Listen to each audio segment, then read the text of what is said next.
नमस्कार। आज पाकिस्तान और साउथ अफ्रीका का मैच है और लगभग डू और डाई मैच है। लगभग डू और डाई मैच क्यों? मैं ये भी बताऊंगा, साथ में और बताऊंगा बदरुद्दीन अजमल जो कि एक मुस्लिम लीडर हैं असम के, उनके साथ क्या हुआ, उन्होंने एक स्टेटमेंट कैसे उनके जी का जंजाल बन गया। और ये भी बताऊंगा कि क्या हुआ तुर्की में, जो कि बड़ा शर्मनाक था। अगर इंडिया में हुआ होता तो हो गया होता बवाल। पूरा वीडियो जरूर देखिएगा और आपको फक्र होगा भारतीय होने पे कि भारत में ऐसा आज तक कभी नहीं हुआ। अभी बात करते हैं साउथ अफ्रीका का जो मैच है पाकिस्तान के साथ। पाकिस्तान पहले ही 5 मैच में से 2 जीता है, 3 हार चुका है। अब 3 हार चुका है तो अब एक और हार पाकिस्तान झेल नहीं पाएगा। हालांकि फिर भी रहेगा कंपटीशन में, हो सकता है उसके बाद भी निकल जाए, लेकिन टफ हो जाएगा बहुत। और साउथ अफ्रीका अब तक सिर्फ 1 मैच हारी। तो साउथ अफ्रीका का जो ट्रैक रिकॉर्ड है बड़ा अच्छा है, लेकिन पाकिस्तान की टीम ऐसी है कि वो कुछ निकाल सकती है। बोला कि 8 किलो बकरा खाते हैं, मटन खाते हैं, ये वसीम अकरम ने बोला कि 8 किलो मटन खाते हैं, ये कहां से खेलेंगे। क्या एनीवेज, अगर हर टीम को 9 मैच खेलने, 9 में से 5 हो चुके हैं, इंडिया एक भी नहीं हारी है और इनसे ऊपर अभी 4 टीम और हैं जो जिनका ट्रैक रिकॉर्ड अच्छा है और वो भी अपने मैच जीतेंगी ही, इसमें कोई शक नहीं है, क्योंकि उनका ट्रैक रिकॉर्ड अच्छा है। वो एक आध कोई हार जाए, ठीक है।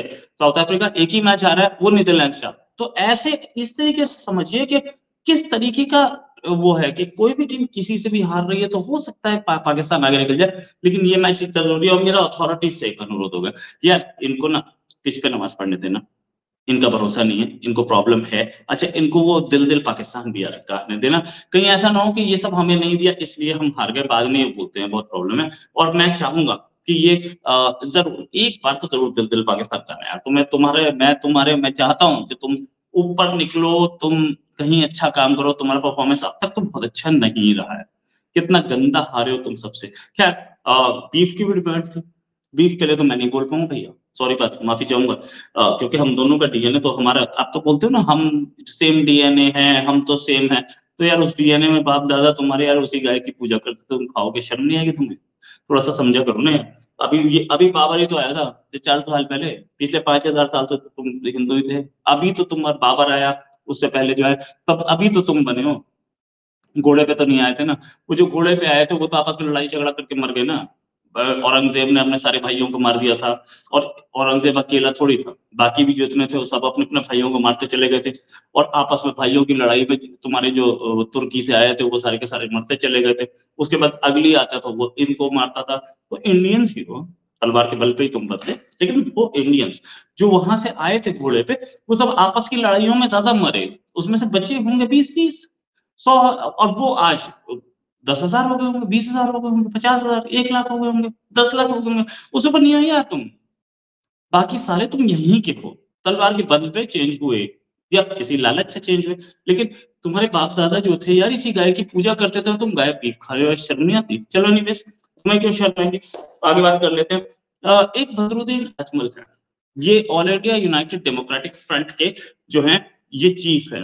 अच्छा, इन्होंने एक स्टेटमेंट दिया कि मुस्लिम जो लोग हैं वो, मेजॉरिटी ऑफ मुस्लिम जो हैं वो, majority of rapist, dacoits, thieves, robbery, robbers, ये मुस्लिम कम्युनिटी से होते हैं। मतलब ज्यादातर चोर, ज्यादातर डकैती करने वाले, ज्यादातर रेपिस्ट, ये मुस्लिम कम्युनिटी से होते हैं। और ये भी बोला कि मुस्लिम लड़कियां जो हैं वो लड़कों को देख करके सीटियां बजाती है। अब ये सारी चीज उन्होंने बोली, मैं इस स्टेटमेंट को कंडेम तो जरूर करता हूँ, नो डाउट। उन्हें ऐसा नहीं बोलना चाहिए था। किसी को जनरलाइज नहीं कर सकते, क्राइम सारी कम्युनिटीज में है। लेकिन अगर मैं स्टेटमेंट को कंडेम कर रहा हूं तो इसका मतलब मैं उनके साथ नहीं हूं। लेकिन एक सोचने वाली बात है, उनके ऊपर इस पर एफआईआर हो गई। भाई एक बात बताओ, freedom of speech and expression उसके पास भी है ना, आदमी के पास। जब आप बोलते हो कि जो यहाँ पे इंडिया में जो लोग हिंदूज के खिलाफ बोलते हैं जी, और नुपुर शर्मा के सामने जो आदमी डिस्कशन कर रहा था उसको freedom of speech and expression है, तो इस आदमी के हाथ में भी तो है ना, तो इसको भी तो मिलना चाहिए ना। लेकिन freedom of speech and expression तब खत्म हो जाता है जब आप किसी पर्टिकुलर रिलीजन के बारे में बोलो। ये बदरुद्दीन अजमल, इन्होंने ये भी बोला था कुछ टाइम पहले, हिंदुओं के खिलाफ बोला था कि भैया मुस्लिम जो है वो 22 और 18 साल की उम्र में शादी कर लेते हैं और हिंदू जो है वो 40 साल की उम्र तक शादी नहीं करते हैं, वो एंजॉय करते हैं अपनी इलीगल वाइफ्स को। उस समय कोई एफआईआर हो नहीं पाई थी, एफआईआर कोर्ट के थ्रू हुई थी, लेकिन मुसलमान खतरे में था तब भी, और आज भी खतरे में। अब हो गया, एफआईआर तो हो गई, लेकिन अब ये है कि इन्हें बीजेपी के एजेंट का जो टैग मिलेगा, अब इनकी इनकी एक इमेज चेंज कर दी जाएगी, ये ना बीजेपी का आदमी है। साथ में ये भी कि इनके स्टेटमेंट्स जो हैं वो हिंदुओं के खिलाफ भी रहे, लेकिन कोई मुसलमान नहीं भड़के ना, अब मुसलमान भड़के। खतरा अब आया मुसलमानों पे, पहले नहीं था ना इनसे। और साथ में इनका जो स्टेटमेंट था, ठीक है, मैं मानता हूँ गलत था, मैं उसे कंडेम करता हूँ, मैं और मुझे इसकी कोई फैक्ट्स पता भी नहीं, मैं इसको सपोर्ट भी नहीं करता, ठीक है। लेकिन एक बात सोचने वाली है कि हिंदुओं के खिलाफ इतना कुछ बोला जाता है। एक आदमी वो बोल रहा था लाइव टीवी पे, वो हमारे जो हमने जो डिवाइडर्स बना रखे हैं, बोल रहे थे हर पूरी सड़क पे सारे में शिवलिंग बने हुए हैं। क्या इससे तो ज्यादा ही था वो। तो आप कुछ भी बोल दीजिए ना, आपके खिलाफ कोई कुछ ना बोले। यहाँ तो कोई अल्लाह की बुराई नहीं, यहाँ तो कोई इस्लाम के खिलाफ नहीं, यहाँ कुरान के खिलाफ, प्रॉफेट मोहम्मद के खिलाफ कुछ नहीं बोला गया ना, इस पर भी एफआईआर, ये तो कम से कम लेते हैं उसमें। खैर एनीवेज, तो ये freedom of speech and expression जो है, ये सिर्फ एक ही कम्युनिटी के लिए है, बाकियों के लिए नहीं है ना, ऐसा आप मानते हैं, मैं नहीं मानता हूँ, ठीक है ना।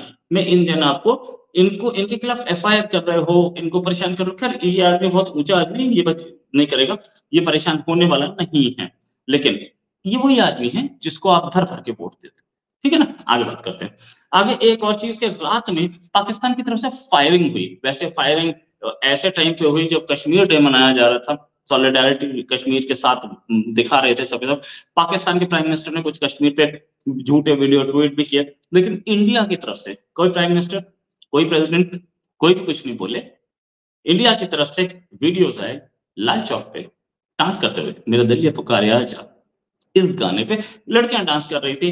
वीडियो अपने आप में बताता है कि कश्मीर की हालत क्या है। कश्मीर में लोग खुले में घूम रहे हैं, रात में डांस कर रहे हैं, जहां एक टाइम पे पाकिस्तान की मेहरबानी से खून बहा करता था वहां पे। लेकिन हाँ, जो फायरिंग हुई है, वो फायरिंग हम देख रहे हैं, पाकिस्तान की तरफ से फायरिंग हुई रात में। इंडिया के एक जवान जो है और 3 सिविलियंस जो थे वो घायल हुए इसमें। मोर्टर शेल अर्निया सेक्टर में हुआ फायरिंग। इंडिया ने जवाबी फायरिंग कई सेक्टर्स में की, उसमें शरवा कैंप, तहसील परूर, और साथ में मरीज के हरपाल, बजरागढ़ी और सियालकोट की सलिया एरिया में इंडिया ने कई जगह फायरिंग की। रिटेलिएशन में पाकिस्तान के 3 से 5 जवान मारे जा चुके हैं, 3 या 5 से ज्यादा की अभी खबर नहीं है, और कई घायल हुए हैं और कई उनकी चौकियां ध्वस्त कर दी गई हैं। ये खबर आ रही है वहां से, ये खबर है। और 2 किलोमीटर अंदर तक पाकिस्तान की रेंजर्स की फायरिंग की वजह से 2 किलोमीटर अंदर इंडिया के अंदर तक सारा का सारा एरिया खाली करा लिया गया है, गांव खाली करा लिया गया है। लेकिन मैसिव डैमेज है पाकिस्तानी साइड में, खास तौर से चरवा सेक्टर में, सियालकोट एरिया में ज्यादा है। और इस डैमेज से बचने का अब तरीका हमें ये दिख रहा है कि एक बार हम अच्छी तरह से फायरिंग करें। जब वो फायरिंग करें तो हमें भी करनी चाहिए। ये सीज फायर का फायदा क्या, जो फायरिंग हो रही है, फायरिंग हो रही है तो फायरिंग ही हो रही है ना, हम क्यों सीज फायर मान रहे हैं? तो होनी चाहिए। इससे पहले अभी कुछ दिन पहले हमारे रक्षा मंत्री जी ने बोला, मैंने खबर ली भी थी कि रक्षा मंत्री जी ने बोला था कि तैयार रहना, अनएक्सपेक्टेड हो सकता है, और अनएक्सपेक्टेड हो भी सकता है। ऐसे ही फायरिंग होती रही तो अनएक्सपेक्टेड और बढ़ेगा। लेकिन ठीक है, ये सारी चीजें हमने देखी है। खबर एक और आ रही है, यहूदियों के लिए टर्की के स्टोर्स पे लिखा गया है no Jews allowed, no Jews allowed. ये चीज बड़ी है यार। ये चीज बड़ी क्यों है? क्योंकि अगर ऐसा ही कोई बैनर इंडिया में लगा होता है नो मुस्लिम्स अलाउड, तो मुस्लिम फट से खतरे में आ जाता है। ऐसा आज तक लगा कहीं नहीं है, फिर भी मुसलमान खतरे में। क्या वो जर्नलिस्ट जो बड़ा चीखते हैं, ट्विटर पे चीखते हैं, वो इसको कंडम करेंगे? या सिर्फ आप पैसा कमाने के लिए हो?